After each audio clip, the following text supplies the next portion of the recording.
نحمده ونصلي على رسوله الكريم أما بعد والسابقون الأولون من المهاجرين والأنصار والذين اتبعوهم بإحسان رضي الله عنهم ورضوا عنه۔ مرزا جہلمی صحابی رسول سیدنا معاویہ رضی اللہ تعالیٰ عنہ کے حوالے سے گفتگو کرتے ہیں۔ پہلے آپ ان کی گفتگو سنیں، وہ کہ چند سیکنڈ کی ہے۔ مسلمان تھے، آپ ڈھیلا مسلمان کہہ لیں، جو کچھ کہہ لیں۔ گفتگو آپ نے سن لی۔ اس میں مرزا صاحب کہہ رہے ہیں کہ سیدنا معاویہ رضی اللہ عنہ کے بارے میں کہ انہیں ایک عام مسلمان یعنی کمزور مسلمان کہا جائے گا۔ آپ اگر انہیں کمزور مسلمان مانیں، شرم نہیں آتی مرزا صاحب آپ کو کہ صحابی رسول ہیں اور آپ کہتے ہیں کہ انہیں کمزور مسلمان کہا جائے گا؟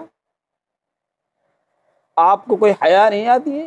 صرف ایک صحابی کے سے محبت کے غلوف کے اندر آ کر آپ دوسرے صحابی رسول کی شان میں اتنی بڑی گستاخی کر رہے ہیں کہ آپ انہیں کہہ رہے ہیں کہ کمزور مسلمان۔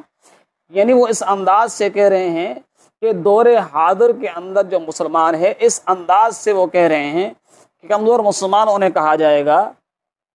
آپ کیا صحابی رسول سیدنا معاویہ رضی اللہ تعالیٰ عنہ اس آیت کے مصداق نہیں تھے کہ والذین اتبعوہم بإحسان رضی اللہ والسابقون الاولون من المہاجرین والانصار؟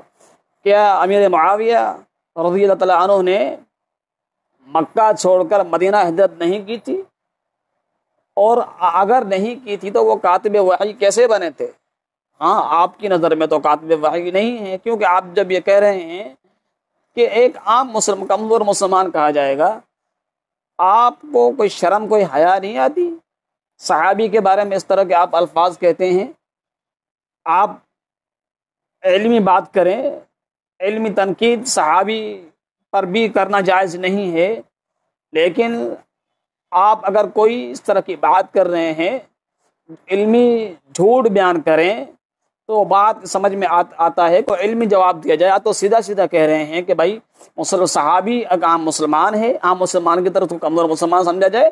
ہمارا تو عقیدہ یہ ہے کہ نبی علیہ الصلوۃ والسلام کی زندگی کے اندر آنے والا وہ آخری صحابی جس نے نبی علیہ الصلوۃ والسلام کی زندگی آپ کے سانس کے چند لمحات پائے، جس میں آپ علیہ الصلوۃ والسلام کو اس نے ایمان کی حالت میں دیکھ لیا، اور اس وقت نبی علیہ الصلوۃ والسلام نے ان سے کوئی نصیحت فرمائی، کوئی روایت انہیں بتائی، کوئی حدیث بتائی، وہ اس ایک روایت کے راوی بنے۔ اور ہمارا یہ عقیدہ ہے وہ اس دنیا کے آج کل جو موجود ہیں، موجودہ دنیا کے اندر اور اس سے سابقہ ادوار کے اندر صحابہ کرام کی جماعت کے ساتھ وہ تمام دنیا کے لوگوں سے افضل ترین شخص ہیں۔ صحابہ کرام کی جماعت سے ہٹ کر اس کے باقی نیچے والے جتنے بھی لوگ ہیں ان سے وہ آخری صحابی افضل ہیں، ان کا ایک مقام ہے، ان کا ایک مرتبہ ہے۔ آپ کہتے ہیں وہ بھی ذلیل القدر صحابی سیدنا معاویہ رضی اللہ تعالیٰ عنہ کے بارے میں، کیا وہ مہاجرین میں سے نہیں تھے؟ اللہ تبارک و تعالی نے مہاجرین کے بارے میں کیا فرمایا؟ والسابقون الاولون من المہاجرین والانصار والذین اتبعوہم بإحسان رضی اللہ عنہم ورضوا۔ اب اندازہ لگا اللہ ان سے راضی ہے، وہ اللہ تعالیٰ سے راضی ہیں۔ آئیے، اگر آپ جنگ جمل اور جنگ صفین کے حوالے سے بات کرتے ہیں تو ہم آپ کو ایک دلیل دیتے ہیں، وہ دلیل موجود ہے۔ ان کا آپس میں جنگی معاملات ہونے کے بعد بھی جو صحابہ کرام شریک تھے وہ کہاں ہیں؟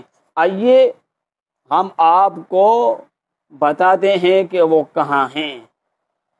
ابو یسرا عامر بن شرجیل رحمہ اللہ کا شمار سیدنا عبداللہ بن مسعود رضی اللہ تعالیٰ عنہ کے ارشد تلامذہ میں سے ہوتا ہے، جو نہایت عابد زاہد اور سکہ تابعین میں سے شمار ہوتے ہیں، ان سے بسند صحیح منقول ہے یہ بات۔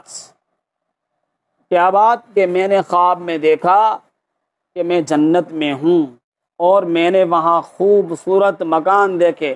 میں نے پوچھا کہ مکانات یہ کن کے ہیں؟ تو مجھے کہا گیا یہ ذیل قلع اور ہوشب کے ہیں، یعنی یہ دونوں جنگ جمل اور جنگ صفین میں حضرت معاویہ جو سیدنا علی رضی اللہ عنہ جنگیں جو لگی تھیں، یہ جنگ صفین کے اندر حضرت معاویہ رضی اللہ تعالیٰ عنہ کے ساتھ تھے اور دوران جنگ شہید ہو گئے تھے۔ عمر بن شرجیل رحمہ اللہ فرماتے ہیں کہ میں نے کہا عمار بن یاسر، تو مجھے بتایا گیا کہ وہ اس سے تھوڑا آگے جنت میں ہیں۔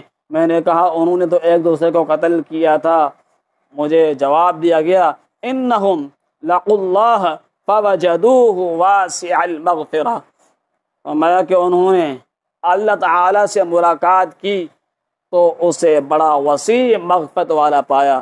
آپ کو کیا تکلیف ہوتی ہے جب یہ ان جنگوں کے اندر شمار صحابہ کرام اللہ تعالیٰ کے ہاں جنت کے اندر موجود ہیں؟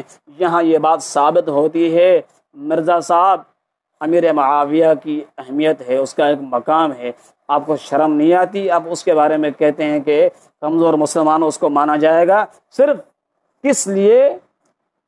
شیعہ حضرات کو خوش کرنے کے لیے، صرف اس بات کے لیے آپ کہتے ہیں کہ امیر معاویہ کمزور مسلمان ہیں۔ اپنی اصلاح کیجئے اور ان عقائد سے توبہ کیجئے۔